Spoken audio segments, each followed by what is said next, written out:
no grupo. Tenta se pessoalizar, porque como a gente está transmitindo para o Facebook, Tá.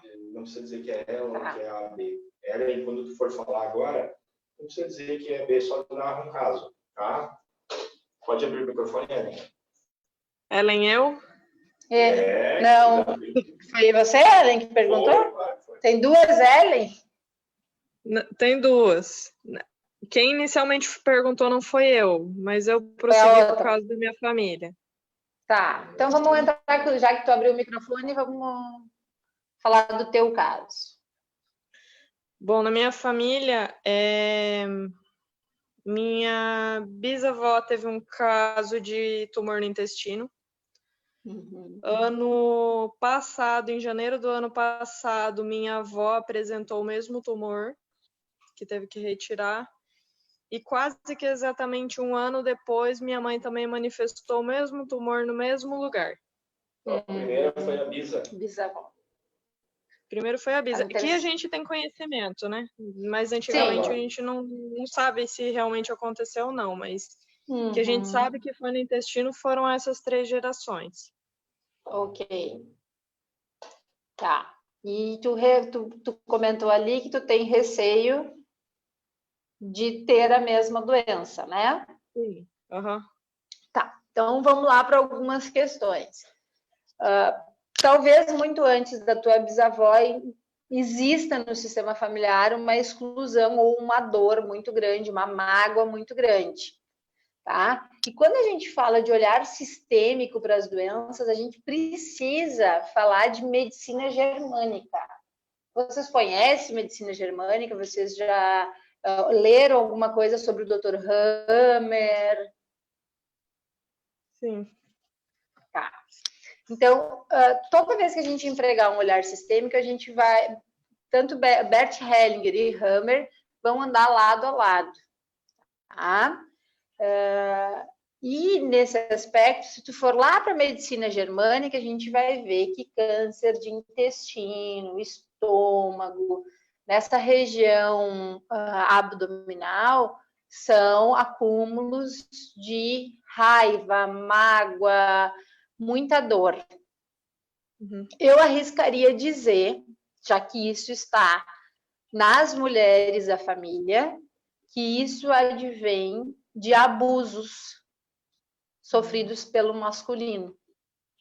Eu ouso dizer aqui isso, não é uma regra, tá? Que fique claro que isso não é uma regra, mas identificando o padrão, é bem possível que exista uma raiva guardada em relação aos abusos sofridos das mulheres lá atrás pelos homens, né?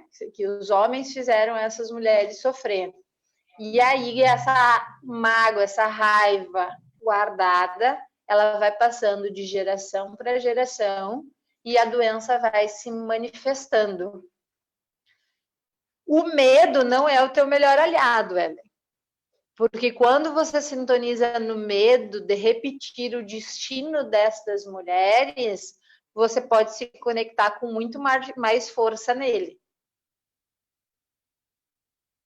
Na verdade, assim, não é que eu tenha medo disso.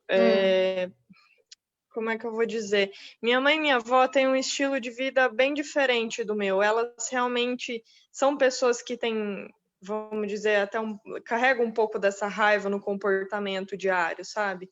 E o meu comportamento, o meu estilo de vida é totalmente diferente delas. Ok. E essa questão do medo, assim, até então eu não... E essa questão que você falou de medo... Alô? Estou te ouvindo. Eu até então não estava me preocupando, mas minha mãe...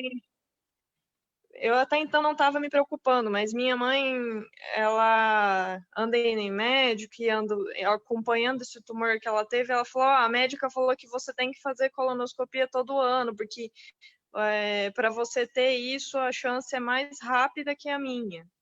Então, assim, eu comecei a me preocupar porque ela me pôs pilha, não porque eu realmente estivesse preocupada. Tá, entendi. E ela e minha avó tinham bastante intestino preso. Não tem, não costuma ter. Alô? Foi, é. Tá, mas então vamos lá. Quando eu olho para minha família, tá? Então agora eu vou fugir um pouco do teu caso, já que tu me deu esse feedback, Ellen, e vamos ampliar o olhar.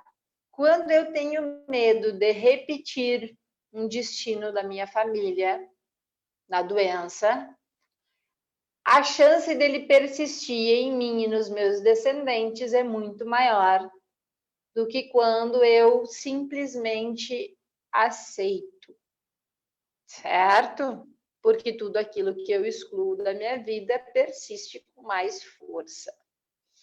O fato de tu olhar para tua mãe e para tua avó e dizer eu tenho um comportamento muito diferente delas, pode te afastar conscientemente desse padrão familiar. Mas lá na criança existe uma salvadora que vai dizer para a mamãe, para a vovó e para a bisavó, eu sigo vocês. Isso é uma frase que adoece, porque Bert Hellinger vai dizer que nós temos o amor que cura e o amor que adoece. E o amor que adoece é esse amor demasiado, esse amor salvador, que eu repito o padrão e o comportamento na doença de quem veio antes de mim. É possível que os elos dessa corrente sejam rompidos em ti, ou até mesmo na tua mãe, que hoje ela desenvolveu a doença, mas ela pode se curar e acabar rompendo esses elos que ligam ela com essas mulheres no passado. O que precisa ser feito? Olhar para aquilo que está sendo excluído.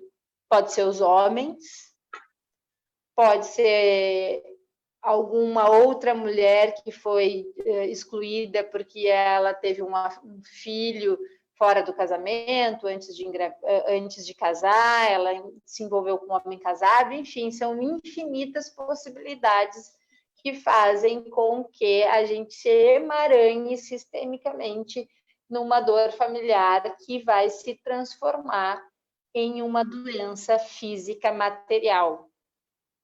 Certo? Ficou claro isso, Paulo? Tentando acompanhar vocês. Ficou claro? Ficou claro, Aline? Ellen, ficou claro? Então, vamos fazer um resumo passo a passo aí, Paty, do que você já viu até agora. Eu te fazer isso porque eu estava configurando coisas aqui e realmente não acompanhei. Me abandonou. Ok, vamos lá. Quais foram os principais ensinamentos que saíram até agora? Que a gente segue por amor as dores da nossa família e as doenças também. Certo. Tá? E eu posso, com um olhar sistêmico, ampliar isso e dar um bom lugar para essas doenças, para esses sintomas, acolher eles. E conforme eu não me pego, me aprendo aquela dor, aquele medo, aquele de repetir esse destino, eu consigo soltar para o universo e me liberar dele. Então, isso é uma boa dinâmica que pode ser feito com um olhar sistêmico. Mas exatamente como a pessoa vai fazer isso? Ela pode fazer uma constelação familiar, ok? Dizer assim, olha, nesse caso da Ellen, que ela ainda não teve a doença manifestada, não seria adequado ela ir lá fazer uma constelação familiar, porque ela não tem o problema. Mas a mãe dela... A pergunta que fica é, poderia ativar o problema se ela vai constelar? Dificilmente, porque ela pode não estar emaranhada. E aí o constelador pode dizer assim, olha, tu não tem nada que ver com esse problema, então eu não posso nem... Tu não está emaranhada nesse sistema. Então, o primeiro método dessa constelação seria olhar para ver se a alma dela está emaranhada na dor familiar. Na dor familiar que causa a doença. Né? Identificando isso, cada um pode fazer o seu processo de cura. Inclusive, o Dr. Hammer, ele tem uma música clássica, que foi comprovado cientificamente que só do paciente que tem câncer escutar essa música clássica, ele muda a frequência de vibração das células dele e ele pode atingir a cura por si só. Ok, e caso a pessoa não está emaranhada na dor, qual é a postura? Eu vi tu falando para ela de tomar um cuidado para não se emaranhar, de como olhar para isso, de não excluir. Tu poderia dar um exercício para que a pessoa possa fazer isso de uma forma mais prática? Posso, e a gente não precisa pegar doenças tão graves que mexem com a gente, que é um câncer, uma esquizofrenia, alguma coisa nesse sentido. A gente pode pegar pequenos sintomas de dor de cabeça, dor nas costas, estafa física e mental, que às vezes a gente tem, e que o que a gente faz quando isso se manifesta no dia a dia no nosso corpo? Vai correndo, pegar um remedinho para dor de cabeça. A gente quer se livrar dessa dor, o quanto mais rápido, melhor. Quando a gente faz isso, a gente manda uma informação para o nosso corpo de que eu não quero você comigo, eu excluo ela. Tem um jeito muito mais fácil, menos invasivo do que uma medicação, de você curar essa dor.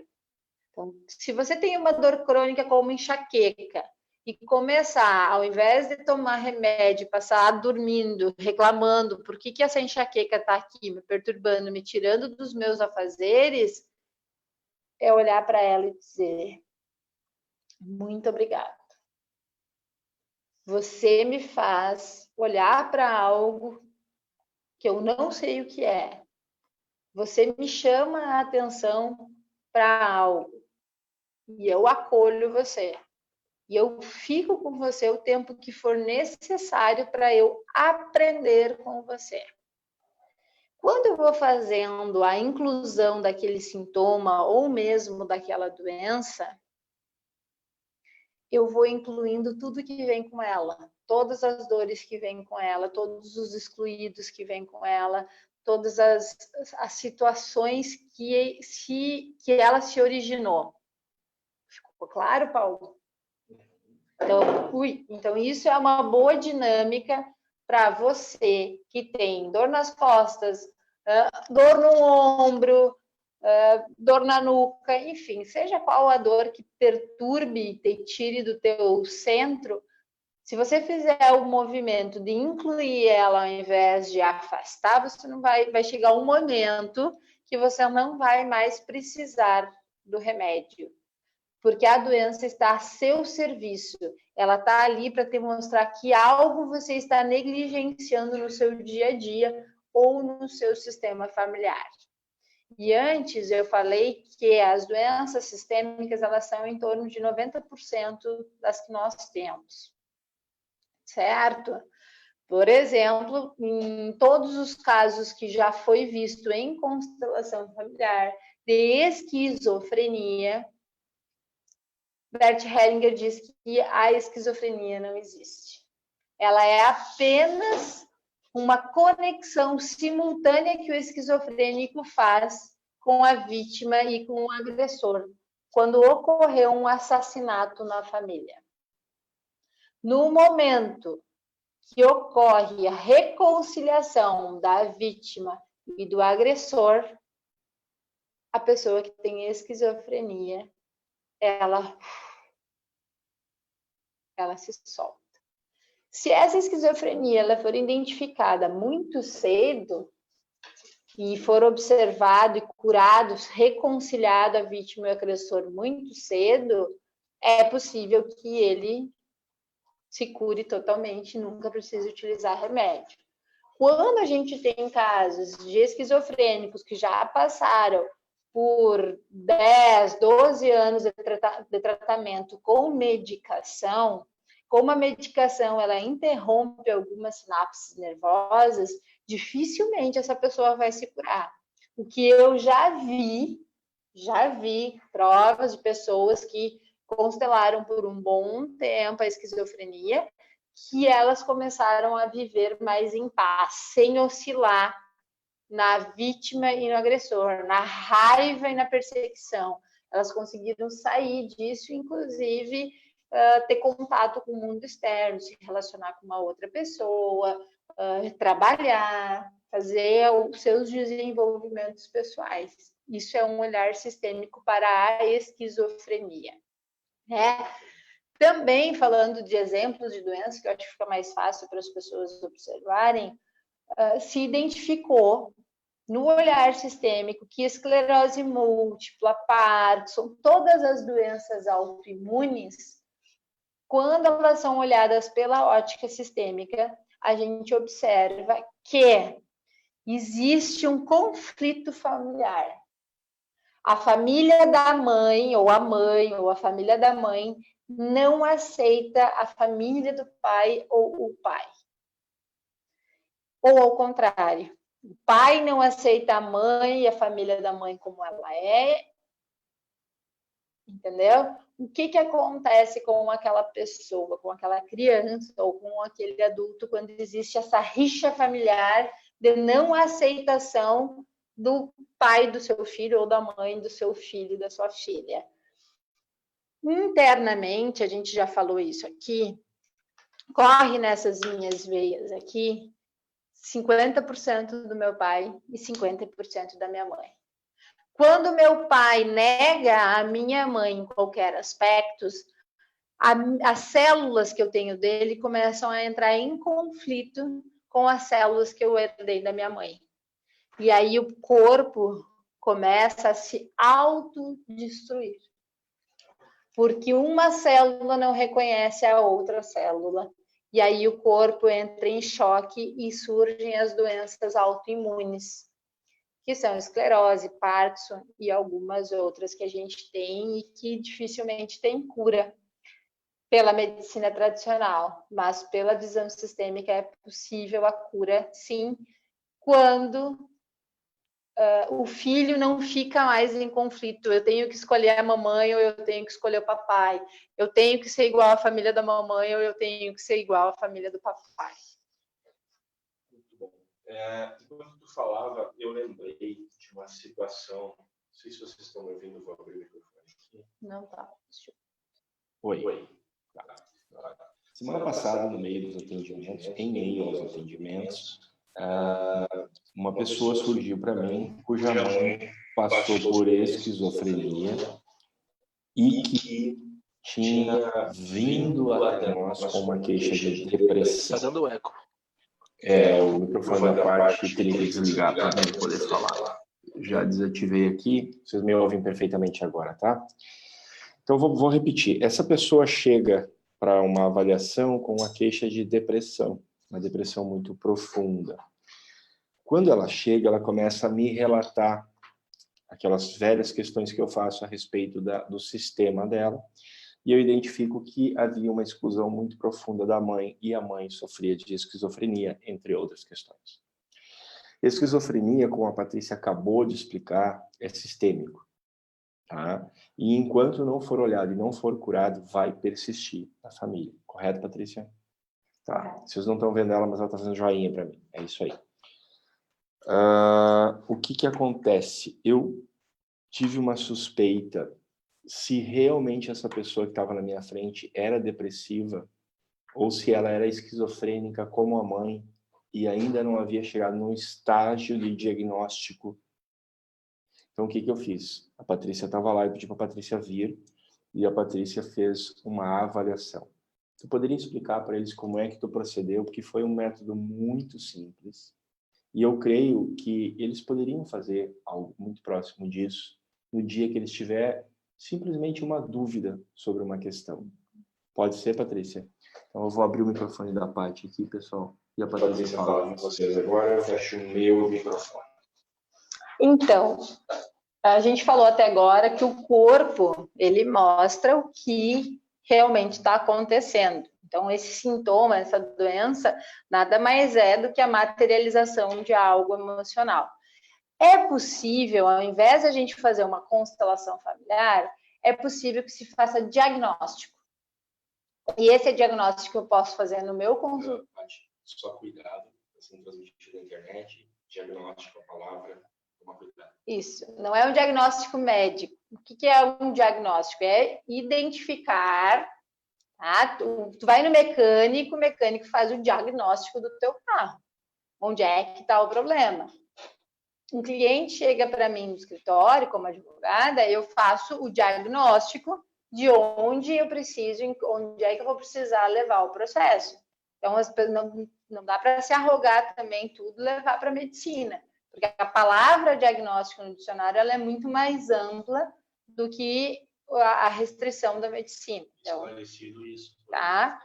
Então, o diagnóstico é simplesmente observar aonde está a origem do problema. Então, o que é? Aqui a gente está usando o exemplo da esquizofrenia ou de alguma outra doença mental, mas poderia ser usado esse diagnóstico até mesmo para te saber se tu pode atender aquele teu cliente ou não. Isso é importante. Porque teu corpo sabe se tu vai ter força com aquele cliente ali, você vai poder ajudar. Só que a gente se apega, assim como a gente se apega para salvar o papai e a mamãe, a gente se apega ao cliente que quer ajudar todo mundo. Mas o teu corpo sabe que não. E você pode fazer essa pergunta para si mesmo. E isso eu não vou ensinar hoje, eu ensino uma outra hora. Mas eu posso ensinar vocês a fazer diagnóstico. O que eu fiz? Cabe a eles cobrar de você, lá no nosso grupo do Telegram, essa promessa, né? Do Telegram para lá, para que as pessoas que realmente querem estudar abordem, façam suas solicitações, troquem. Quando você tem força de atender um cliente ou não. Isso é física quântica, isso não é magia, não é nada, é física, tá? O que eu fiz o diagnóstico? Já que nós somos em ressonância e a gente entra em ressonância com o nosso cliente, ali a ferramenta que eu tinha eram cadeiras. Então eu não falei nada, eu montei, coloquei 3 cadeiras uma do lado da outra. Uma cadeira era depressão, uma cadeira era a bipolaridade e uma cadeira era a esquizofrenia. Eu não falei nada para ela, eu pedi para que ela se sentasse. Primeiro numa, depois na outra e depois na outra. E em cada uma delas eu perguntei, como você se sente? E aí... E ela foi me dizendo como é que ela se sentia na cadeira. E aí vocês precisam pedir para a pessoa deixar o mental, a mente de lado e simplesmente prestar atenção ao próprio corpo. Quais são as reações que esse corpo tem? Esse corpo ficou rígido, ficou tenso, ficou ansioso, ficou pesado, dolorido. Aí vocês vão me dizer assim, Patrícia, mas eu não tenho 3 cadeiras disponíveis no meu consultório. Põe 3 folhas de papel no chão e manda a pessoa para ou então você pode escrever num papel menor o que você está achando que pode ser, se a pessoa não tem um diagnóstico, se você também não tem certeza se daquilo. Por exemplo, a pessoa chega com depressão e tu identifica que não é depressão, e aí tu fica na dúvida, vai ali, pega um papelzinho, escreve num e alcança o papelzinho dobrado sem ela saber. Fala assim, segura esse papel, o que tu sente? Ela vai demorar uns 3, 4, 5 segundos ali se conectando e ela vai dizer, aqui eu fico ansiosa, aqui eu fico com medo, aqui. E aí vocês vão aos poucos percebendo como vocês podem ler essas interpretações. Aí tu vai trocar o papelzinho, tá, e agora? Segura esse papelzinho, como se tu dissesse, aqui eu me sinto aliviada, aqui eu me sinto bem. E aí... ou aqui, esse não me pertence, eu não quero esse papel. A primeira cadeira excluída foi a depressão, para vocês terem uma ideia. Porque ela disse que eu não sinto nada. Isso aqui não tem nada a ver comigo. E aí eu eliminei refiz o teste nas outras duas. Refiz o teste nas outras duas para ver se confirmava. E aí ela escolheu uma delas, que nesse caso era a bipolaridade. Então ela ainda não estava na esquizofrenia, ela estava na bipolaridade. Ela poderia, sim, se tornar uma esquizofrênica por amor à mãe. Não dá para confiar na memória, né? Pelo menos não na minha. Eu lembrava que ela tinha... Não, ela escolheu a bipolaridade. Tá, mas peraí. Aí tu tratou fazendo um acolhimento também, não foi? Sim. Porque a origem da bipolaridade dela é o amor pela mãe.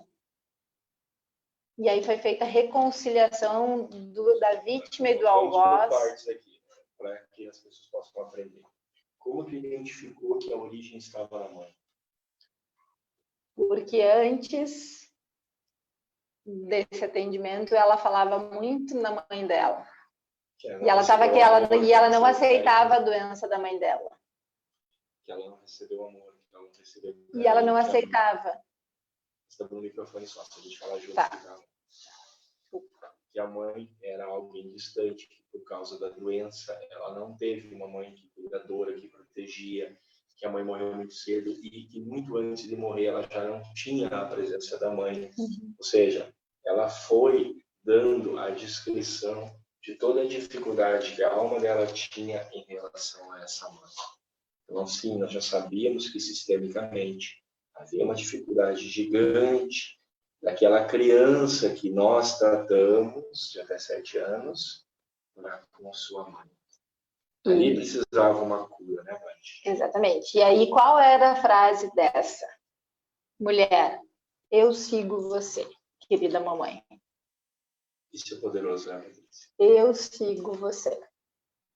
É uma frase muito forte. A outra frase muito forte. Só para fazer Você, antes da gente começar a live, você disse que em algum momento da live você ia nos passar algumas frases que adoecem. Essa seria a número 1, né? Essa seria a número 1.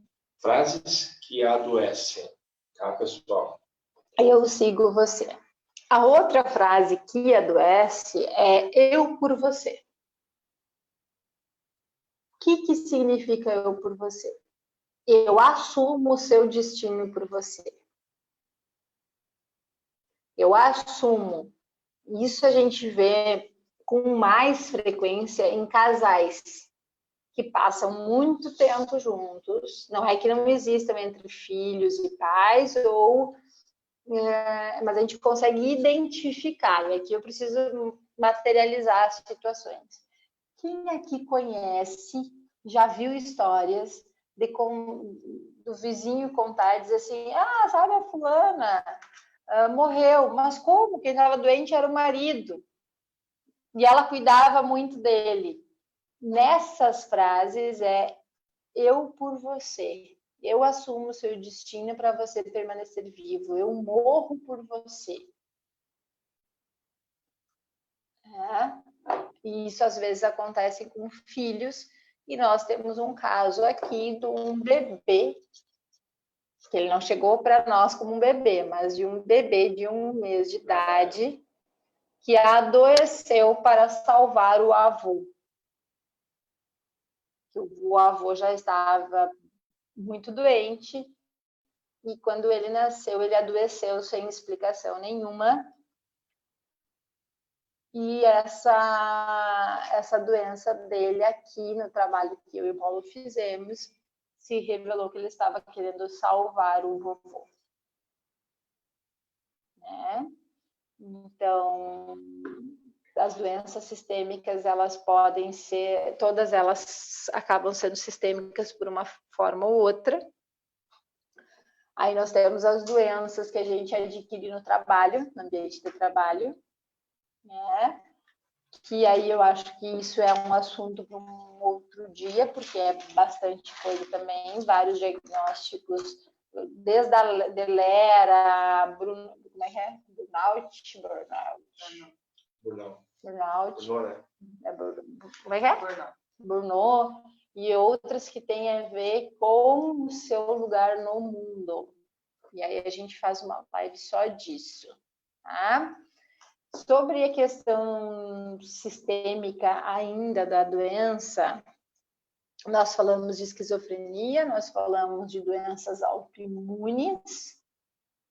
O que mais que está faltando aqui? Gostaria de dar uma repassada aqui, mas não perca aí nessa. Eu vou abrir minha tela aqui para o pessoal. Eu gosto muito de fazer anotação. Nós temos um caso para compartilhar, na verdade. Deixa eu só fazer um teste. Aqui, ó, se precisar no nosso quadro branco, ele está aqui está a teoria das doenças. Lembra? Então, doenças por emaranhamento, doenças por desordem, sintomas, frases que adoecem, certo? Mas eu também quero compartilhar com vocês esse resuminho que eu estou fazendo no Word aqui, que é esse aqui. Então, vamos lá. Como identificar qual a verdadeira questão? Eu deixei questão... Deixa eu só trocar esse microfone aqui. Bom, vamos lá. Vocês estão me ouvindo bem, né? Deixei questão pelo seguinte, porque pode tanto ser uma questão de doença, como pode ser uma questão de outra ordem, como, por exemplo, uma decisão familiar, de negócio. Tá? Você sempre pode usar o mesmo exercício para várias possibilidades. Vocês estão vendo a tela aí, pessoal? Não, branquinho. Eu vou interromper. Deu um branco total. Vou compartilhar novamente, vamos ver o que acontece. Aí, pessoal. Então, como identificar a verdadeira questão? Coloque as opções de forma oculta. Pode ser cadeira, pode ser papéis. Gente, pode ser 3 canetas. Me ocorreu agora. Uma caneta você... eu sempre sugiro, eu tive uma conversa com a Patrícia esses dias, que você não diga para a pessoa o que é o quê. Senão ela vai para o mental. Isso. E hoje a Patrícia fez essa experiência e foi profunda, né? Então, você sabe o que cada um dos objetos representa. E o que interessa é que a pessoa se conecte nisso, né? Dê 30 segundos de respiração, segura aquilo na mão, estou segurando uma caneta aqui, sente e passe para você quais são as sensações. Se tiver uma cadeira, ela pode sentar na cadeira. Tá? Então, está aqui. Patrícia, eu coloquei aqui, ó. Se ele não sente nada, excluir a questão. Não é essa a questão. Não está fazendo ressonância com ele, Isso. né? Com o corpo Se tem dele. desconforto, causa dor, angústia, ansiedade, o cliente está olhando para essa dor. Correto? Correto. A minha dúvida, se ele se sente confortável, está tudo bem, então eu não preciso olhar para isso? Está tudo bem. E não poderia acontecer dele se sentir confortável em estar naquela dor? Aí você pode fazer uma pergunta para ele. Porque, gente, isso não é uma ciência exata. Por exemplo, quando a Patrícia usa a frase que ela diz assim, não está aqui na minha tela agora, mas eu por você, essa frase acontece muito quando a minha alma percebe que a Patrícia tem o destino dela e ela precisa partir. E o meu amor por Patrícia é tão grande, ou por nossos filhos, que a minha alma toma a frente e decide morrer por ela. E num campo de constelação, de suicídio ou de uma situação hipotética dessas, essa alma, mesmo percebendo o que está acontecendo, ela pode continuar dizendo, eu sigo por você. Ou seja, se a pessoa decide morrer, se ela decide partir, aí a gente só tem que respeitar o desejo dessa pessoa, né, Tati? O atendimento de hoje teve muito disso, né? A mulher não podia engravidar, os médicos tinham dado para ela que ela tinha 0 chances de ter uma gestação. Ela engravidou e sofreu um aborto. E a informação que veio no campo, e aí isso vocês não me perguntem como, eu não tenho como explicar, mas a informação no campo foi que o feto, né, aquela alma que estava sendo gerada, se sacrificou para que a mãe pudesse sobreviver. Eu poderia explicar como, tem toda uma lógica. Tem. Vamos lá, vou passar rapidamente. Na avaliação, conversando com a moça, às vezes eu tenho uns insights, assim, eu recebo umas mensagens, né, vem sabe Deus de onde, e eu aprendi a confiar nisso. Não tenho nenhum modo para passar, para ensinar para vocês, e também não posso provar isso, mas é batata. Eu olhei para a menina, batata é ótima. Eu olhei para a menina e falei assim, teve um aborto na tua família, tua mãe perdeu um filho. E ela, não, isso não aconteceu, jamais. Eu disse, não, é normal que a mãe não perceba que perdeu o bebê, porque para nós conta quando houve a concepção. E esse caso, a gente vai falar em alguma aula exclusiva sobre esse caso, porque essa menina, Adriano, para você que é quase um professor nosso, um mentor, essa guria saiu da avaliação, cara, ela só não me bateu porque eu era maior que ela. A Aline, que está aqui, estava aqui embaixo, a hora que ela desceu indignada, porque ela disse assim, então eu não tenho jeito, não sei o quê. E eu falei, enquanto você permanece na vítima, eu não posso fazer mais nada por você. E ela foi embora, e a gente ficou, eu e a Aline, pensando assim, ou essa guria vai na internet e vai me destruir, ou alguma coisa vai acontecer e essa menina vai retornar e vai fazer um bom caminho de vida. A menina chamou nós de volta, quis fazer hipnoterapia, e eu pedi para a Aline falar para ela que eu não faria hipnoterapia com ela sem que antes ela trouxesse ordem para o sistema familiar dela. E aí eu disse que teria que ser com a Patrícia. A Patrícia atendeu ela agora há pouco, eu estava ali na sala. O que aconteceu depois que ela saiu daqui com tanta revolta e ela ligar de volta? Bom, ela saiu daqui e disse que teve uma noite em que ela chorou a noite inteira, chorou muito. No outro dia, pela manhã, ela foi conversar com a mãe dela e desabafou. E a mãe dela começou a contar para ela das dificuldades que foi para ter ela na vida e tudo mais. E lá pelas tantas, ela pediu, mas mãe, ele falou que talvez tu abortou. E aí a conversa deu uma travada, porque a mãe teve que contar para ela que realmente perdeu um filho antes de engravidar dela. E a mãe teve que contar quanto sofrimento foi perder esse filho. Então, essa cliente, quando veio para avaliação, ela falava o tempo inteiro, entre os inúmeros problemas. Meu pai e minha mãe só queriam um filho homem. E a decepção do meu pai era que eu nasci mulher. E ela reclamava de ser filha única, e entre outras coisas. Era um problema com ela.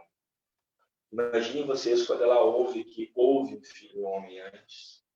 Enfim, gente, não vou esticar, vocês entenderam. E aí ela veio para a constelação hoje e a parte de novo capta no campo dela, a Patrícia olha e diz assim, teve um aborto na tua família. Aí a menina despencou chorando e nos contou o que aconteceu. São coisas. Vamos aprendendo a observar e a gente vai descobrindo as coisas. Não, exatamente. E aqui, por exemplo, também a gente pode levar para uma outra história, para um outro lado essa conversa, que muito provavelmente essa mulher, né, que veio, nos procurou e que descobriu tudo isso da história da mãe, se isso não viesse à tona, ela poderia entrar num emaranhado que ela ia tentar muito engravidar. Ter um filho homem, possivelmente. Engravidar. Talvez um filho homem, mas tentar engravidar. E a gestação, quanto mais ela desejasse essa gestação, mais difícil ela seria. Agora rompendo, só terminar. Agora, rompendo, e o romper não é brigar. O romper é aceitar que até ali aquilo foi necessário, esse sacrifício foi necessário, mas que a partir de agora eu posso fazer diferente. Então, que agora, talvez, se ela deseja engravidar, que ela é uma menina jovem, é uma menina casada, se ela resolver engravidar, talvez a gestação chegue até ela com facilidade e ela não precise repetir o destino dolorido da mãe dela. Bom, se vocês acharam que o que eu contei foi meio bruxo, de olhar para a guria e saber que tinha um aborto, agora eu vou contar a parte bruxa, e nem fui eu, nem a Patrícia que fez. Foi a própria mãe dela. Depois de tudo isso, a mãe dela, depois que desabafaram, que choraram muito, que essa relação foi transformada, eu diria, definitivamente,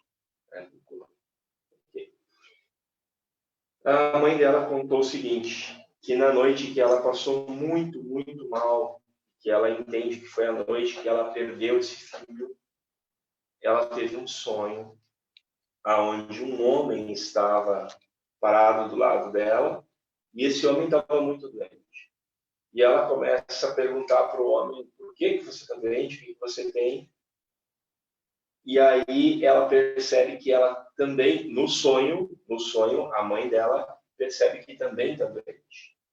E o homem, olhando para ela, mostrando que ela também está doente, o homem diz o seguinte, como é que ela fala? Eu morro por você. Eu morro por você. Então isso, gente, vindo de alguém que não faz ideia que existe um troço chamado constelação, que não tem ideia do que é olhar sistêmico, que nunca viu Bert Helling na vida, quando eu falei dessas coisas para essa menina, que é uma mulher, aqui, ela ficou apavorada com isso tudo. Quando eu falei para ela que havia movimentos aqui e ali que explicavam tudo que ela estava sofrendo na vida dela, ela saiu, não, ela foi muito clara. Hoje ela disse, eu vim aqui, te procurei porque as pessoas falam tão bem de ti e saí daqui completamente frustrada porque tu simplesmente não fez nada por mim. Olha a fala dela. Tu desistiu tão fácil. Desistiu de mim. Ele me ouviu só um pouquinho e desistiu de mim. Ah, sim, eu não deixava ela contar histórias. Ela queria contar as histórias e dizia, para, eu não quero ouvir vídeo.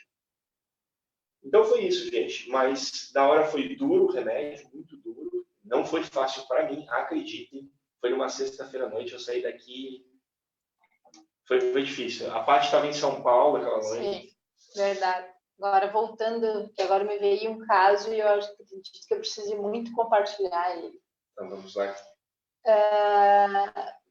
Tem uma história muito bonita num dos livros do Bert, que uma pessoa vai procurar ele que está com AIDS, com HIV. E ele tem uma revolta muito grande. E aí tu vai me dizer, você vai me dizer assim, não tem como HIV ser uma doença sistêmica, né? Porque tu adquire fora do sistema familiar, tu te relacionando com uma outra pessoa, ou nem numa transfusão de sangue. E por que a doença chegou até mim? E aí, o gênio do Bert colocou ele, o cliente, com toda a revolta dele, mas ele não estava na vítima, ele estava só na raiva mesmo, né? De frente para, no caso, esse outro homem que passou, era uma relação homossexual, passou a doença. E no campo, ele se ajoelhou e honrou, porque esse homem entrou a serviço da dor dele, de alguém que foi excluído lá. Era o bisavô dele, o bisavô dele era homossexual, que foi forçado a casar com, isso tudo apareceu num campo de constelação, foi obrigado a casar com uma mulher, e logo depois que ela gerou filhos, ele foi excluído, foi retirado do sistema familiar. E aí, pela dor do avô, ele tinha um desejo muito forte de morrer. E o HIV, essa doença, vem a serviço do seu próprio destino. Exatamente, porque como ele estava numa frequência de morte, quando ele se relacionou com esse outro cara, ele contraiu o HIV. Se ele está numa frequência de vida, ele não vai, mesmo tendo essa relação, existe a probabilidade maior é que ele não colapse na onda da doença e sim que ele saia livre dessa relação. Quando eu colapso na doença, é porque eu tenho um desejo de morte lá. Bom, para encerrar, pessoal, se havia ainda, e você sabe que nós, eu e a Patrícia, estamos construindo toda essa teoria, que eu chamo de terapia definitiva, estamos rompendo alguns paradigmas quando a gente diz que não precisa fazer constelação para aplicar o olhar sistêmico. Bom, quando você cria algo novo, é óbvio que a dúvida te visita às vezes, né? E a gente não sabe tudo. E vou dizer para vocês, a gente vai sair daqui agora, da clínica, com uma certeza no coração. O que nós estamos fazendo é muito maior do que a gente consegue ver. Porque se tem uma prova cabal, definitiva, que simplesmente conversar com uma pessoa sobre o olhar sistêmico e a vida dela e o que ela está enfrentando leva a uma cura, essa prova foi essa moça que esteve aqui adiante. A constelação dela foi incrível, foi uma das constelações mais poderosas que eu já vi acontecer. Sim, mas por que aconteceu ela dessa chegou forma? Pronta. Oi? Ela chegou pronta. Isso. E ela chegou pronta. E ela chegou pronta porque o Paulo, ao invés de colocar ela direto na terapia, deu as chicoteadas que ela precisava dar, de dizer, eu não vou te atender, não vou fazer terapia contigo porque você está na vítima, mas observa, tem isso, tem aquilo, já olhou para a tua vida sobre esse aspecto, e ela saiu muito furiosa, mas ela foi para casa e começou a refletir, a chorar, a ligar os pontos e as coisas começaram a fluir. E uma mente muito racional, né, Paty? Muito, tanto que eu tive dificuldade, achei que não ia colapsar em um entendimento ali. E depois da respiração, da meditação, ela, nossa, fluiu muito, mas é porque ela chegou ali notando que o que o Paulo havia dito para ela sobre o olhar sistêmico, sobre a relação familiar, influenciava hoje em quem ela era, fez sentido para ela. Então, às vezes, só falar que isso existe, você só precisa largar, ou eu ia dizer, colocar a pulguinha atrás da orelha do paciente, do cliente de vocês. Você coloca a pulguinha ali e deixa que ele se vire com a pulguinha depois. A grande frustração, e não era uma frustração que ficou comigo, era uma frustração que batia na minha porta. Era assim, caramba, será que eu não fui capaz de achar o argumento certo para entrar no coração dela, para ela entender o que está acontecendo com ela? E hoje a gente descobriu que sim. E eu fiz isso simplesmente contando para ela histórias reais de várias pessoas, conectando pontos. Vamos encerrar por aqui hoje? Vamos. Então eu gostaria, nesse momento, de ouvir cada um de vocês. Tá? Vamos começar com a Aline, que está na nossa frente aqui. Aline, vou abrir teu microfone.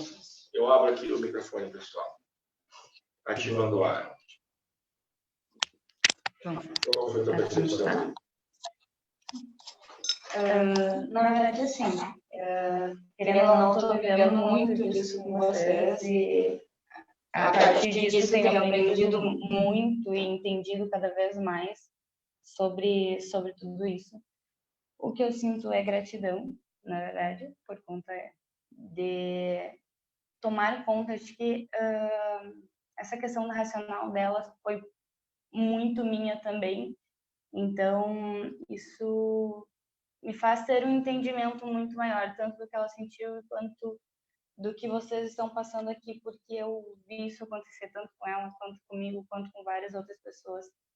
E, enfim, acho que é isso, assim, cada dia que passa é perfeito. Muito obrigada pelas palavras. Tá bem, pessoal. Vamos lá. Quem é que dá guarda-graça para nós agora? Quem levanta a mão aí? Deixa eu ver aqui na galeria. Opa, Cristiane, estou ativando o teu microfone aqui, Cristiane. Só falar. Eu queria tirar uma dúvida. Eu queria saber se é possível, como é que é feita uma constelação numa criança, por exemplo, uma criança com distúrbio comportamental, na faixa de 8, 9 anos, que indica uma possível esquizofrenia, né? Ele tem sintomas. Como é que é feito? É feito com a criança ou com a família, a constelação?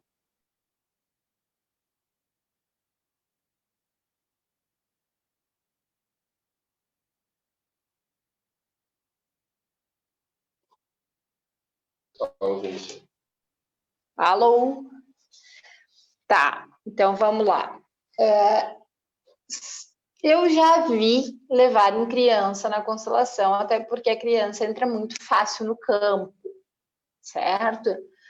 Mas talvez não seja recomendado, porque ela pode entrar num nível de agressão, colapsar na onda do agressor, se for o caso, e não dá para segurar.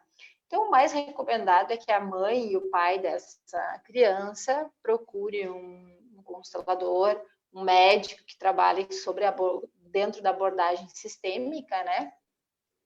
E faça uma constelação ou observe o campo, e aí vai depender muito do profissional, e aí pode ser feita essa constelação através dos pais dessa criança, sem problema nenhum. Deixa eu embarcar nessa questão aí. Não tem uma frase que diz que nunca é a criança? É que a esquizofrenia... Pegamos ela, apertamos ela. Não, é que a esquizofrenia é essa criança estar conectada com algo lá atrás na família que aconteceu, esse assassinato, ele pode vir 4, 5 gerações atrás, e ela pode se conectar para, assim, aliviar ou o pai, o eu por você do pai, ou o eu por você da mãe. Então, vamos lá. Então a criança se emaranhou porque a alma da criança está tentando de novo salvar papai e mamãe. Uhum. E não tem como fazer um movimento com o pai e a mãe.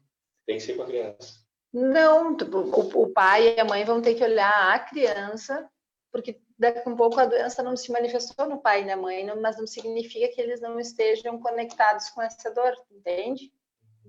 Eles só não manifestaram a doença por alguma razão, não apresentaram um sintoma. Talvez o pai tá mais para o raivoso, tá mais no agressor, e a vítima não tá tão latente, não teve o diagnóstico, porque às vezes tem esquizofrênicos que não têm diagnóstico. Então, é possível olhar sim para a criança e, obviamente, que o constelador ele vai trabalhar com o sistema a partir de pai e mãe para ver se esse problema está lá, esse emaranhado está lá na família da mãe ou está lá na família do pai. Certo? Cris, quer ampliar? Oi? Quer ampliar a questão? Sim, o interessante é que o pai dessa criança fala muito, ele tinha muitos conflitos com o pai dele, com o avô. Só que ele atribui o comportamento do filho, ele diz que o filho, ele tem a certeza que o filho é uma reencarnação do pai dele, que é a reencarnação do avô.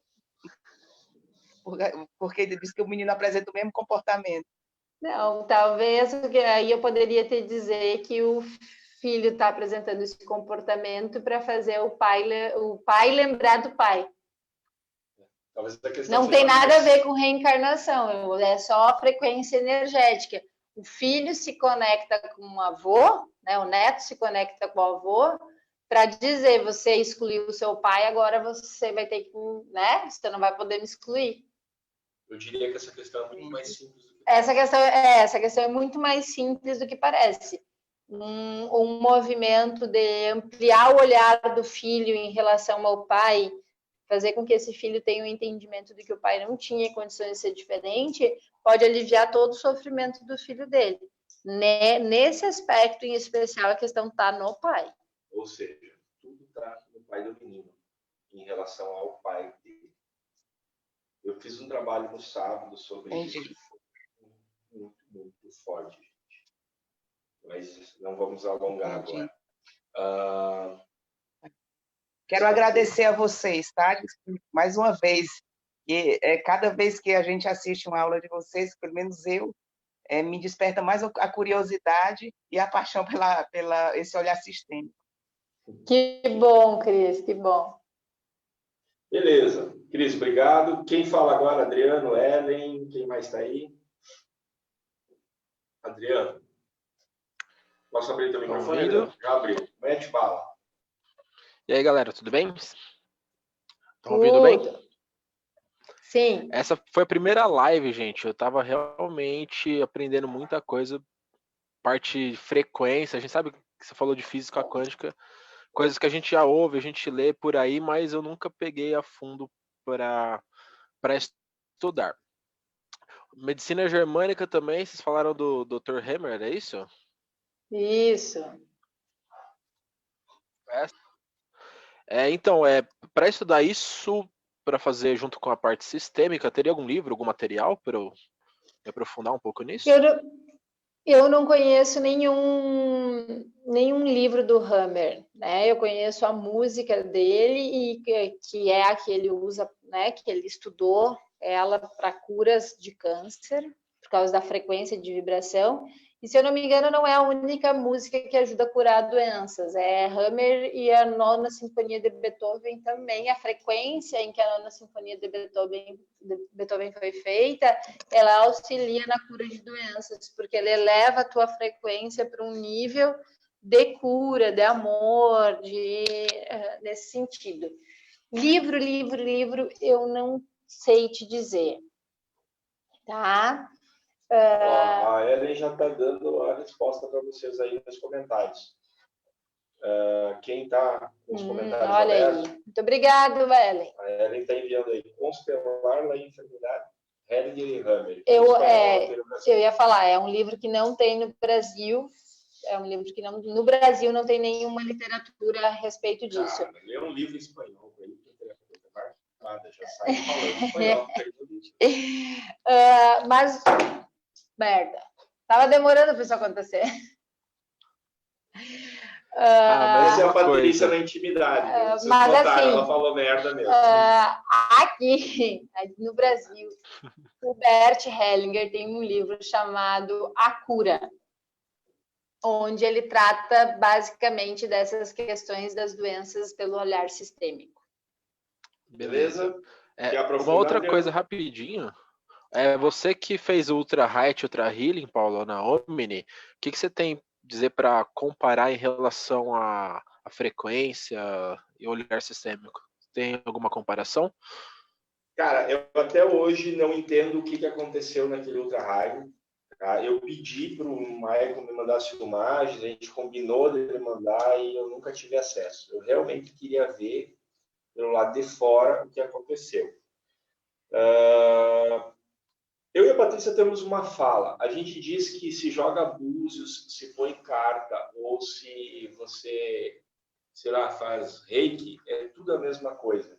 Quando você tem a compreensão, quando você entende o que está acontecendo e quais são os movimentos, a cura acontece. A cura não tem método, não tem nome, não tem país, não tem rótulo.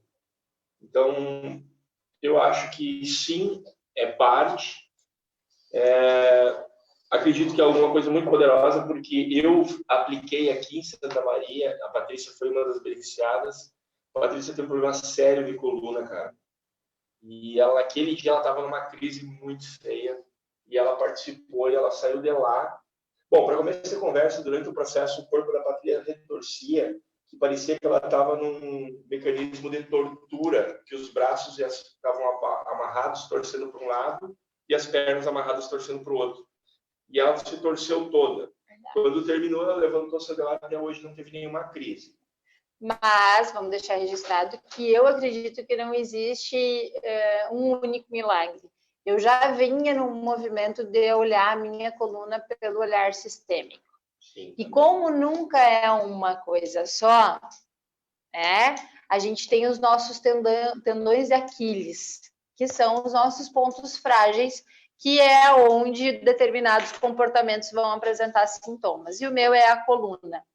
Então, eu descobri numa constelação, acho que no início do ano, que eu fui olhar para minha coluna, que tinha a ver com uma dor que eu carregava pela minha mãe, de um primo dela que se suicidou. E eu nunca soube dessa história, só vinha saber quando eu voltei para cá e perguntei, mãe, teve alguém da tua família que se suicidou e que causou muita dor? Ah, teve fulano, blá, blá, blá, blá, blá.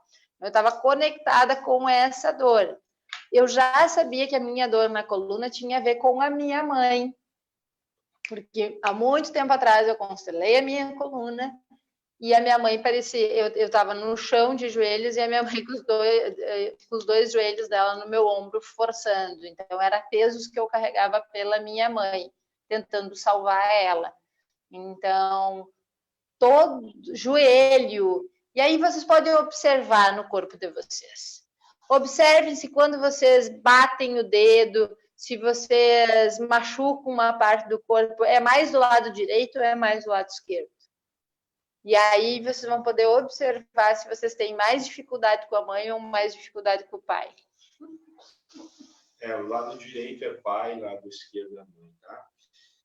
Adriano, deixa eu te fazer uma pergunta. Qual a conexão que tu fez entre uma coisa e outra? Eu acho que eu não alcancei o teu entendimento. O que tu observou que casa aí nessas duas coisas?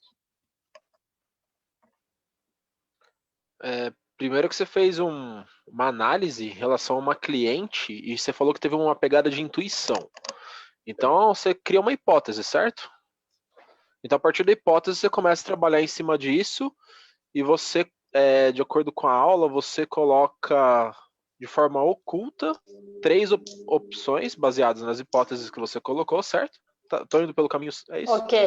E dependendo do tempo que a pessoa fica lá e ela tem uma compatibilidade com aquele problema, a gente vai saber o que tem lá. Mas beleza, identificamos. Aí eu pensei, a principal coisa que eu tenho ferramenta que eu tenho em relação à cura para isso seria o Ultra Healing. Ah, Então sim, eu queria saber sim. como que eu poderia aplicar em relação a isso, pós-análise, Total, pós-entendimento do Bah. problema. total. Aprendemos com você, Adriano. Muito obrigado. Sensacional. Até porque agora, salvo engano, o que eu entendi passando pelo Ultra Healing, eu fiz Ultra Healing ou Ultra Healing? É os dois. Nada mais é do que uma elevação de frequência. É como se eu saísse da dor e fosse para a cura, num processo, num movimento mental. Qual é a tua leitura, Adriano, do Ultra Healing, Ultra Height? Qual é a tua leitura disso?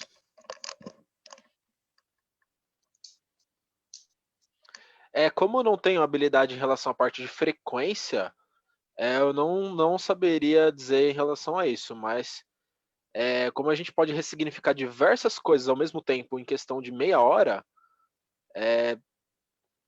eu não saberia dizer baseado na leitura da frequência mesmo. Eu realmente entendo pela ressignificação, sinapses neurais, enfim, seria uma parte mais de neurociência e menos Se a gente for na de mecânica frequência quântica, física. Adriano, o que está sendo feito ali é um colapso de onda, que é quando a gente insere uma informação diferente nas células. Isso aí. Tá? Isso aí até rende uma aula. Muito boa, Adriano, muito boa observação. Eu devo criar alguma coisa mais forte nisso aí. Beleza? Mais alguma questão? Não, tá ótimo. Muito bom, viu, galera? De verdade. Obrigado, Adriano, por ter participado. Ellen, a Ellen não deu o recadinho final dela, Ellen. Alô, oi. Oi. Causando inveja, hein? Deitada aí. Não, tô com acordar cedo, amanhã tem que estar na cama essa hora já. Foi muito bom, referente ao que vocês falaram, foi plantando sementinha, assim, eu ainda tô processando um pouco. Mas o que a Patrícia falou daquele sim, daquele acolhimento, eu acho que faz muito sentido. Porque enquanto a gente está rejeitando, nenhuma dor, nenhuma doença melhora. Mas a hora que a gente simplesmente abre mão, ele começa a melhorar. Exatamente.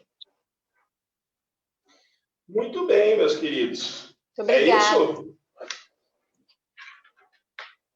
Então tá bom. Obrigado, Ellen. Muito obrigada pela presença de vocês, pela participação. É sempre bom trocar conhecimentos. Aqui a gente não está ensinando, a gente está compartilhando saber, que é o que eu gosto de falar. Eu aprendo muito com as questões de vocês. Me faz, às vezes, sair, sim, da minha zona de conforto, como o Paulo falou antes. E não me sinto encurralada, Paulo. Isso faz forçar, porque às vezes a gente vai adquirindo tanto conhecimento que a gente já fica no automático, né? Querendo enquadrar tudo em caixinhas, e nem sempre isso é assim que funciona. Verdade. Show de bola. Tá bom? Eu tô colando aqui para vocês o resuminho que eu fiz. Tá colado aqui nos comentários. Por hoje é isso, pessoal. Um bom descanso para todos vocês. Uma ótima semana. Obrigada. Semana que vem a gente tem a última live de 2019. E aí depois só em janeiro. Mandem questões no grupo, dúvidas, querem compartilhar algum caso para que a gente faça uma análise. Enfim, estamos à disposição de vocês. Valeu, queridos. Um abraço. Vamos encerrar por aqui. Boa noite. Obrigada. Boa noite.